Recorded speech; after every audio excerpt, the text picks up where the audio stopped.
জাফরাবাদ জোড়া খুনের ঘটনায় গ্রেপ্তার করা হয়েছে আরও একজনকে। উত্তর দিনাজপুর থেকে গ্রেপ্তার করা হয়েছে এই ব্যক্তিকে। জিয়াউল হক তার নাম, জিয়াউল হক ওরফে চাচা।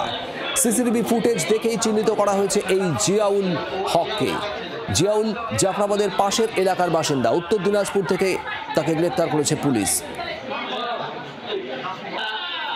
পিয়ালি মিত্র আমাদের প্রতিনিধি রয়েছেন আমাদের সঙ্গে। পিয়ালি, উত্তর দিনাজপুর থেকে গ্রেপ্তার করা হলো এই জিয়াউল হককে, ঠিক কি জানা যাচ্ছে?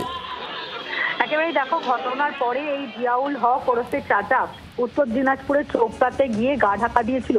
তদন্তকারী অফিসাররা, তুমি জানো যে এখন বিভিন্ন সিসিটিভি এবং তার সঙ্গে সঙ্গে অনেক বাসিন্দারা তারা কোনোভাবে যে ভিডিও তুলেছিল সেইগুলো সূত্র ধরে আইডেন্টিফাই করার চেষ্টা করছে।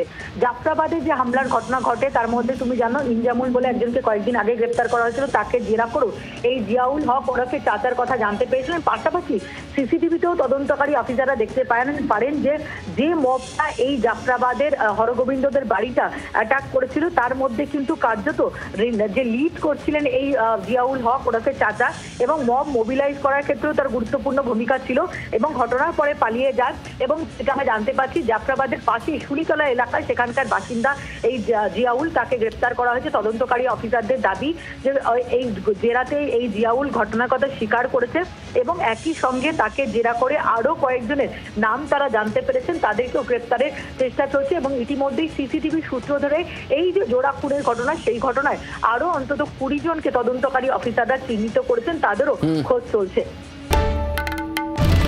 বাংলার আওয়াজ, বাঙালির আবেগ, জি 24 ঘন্টা।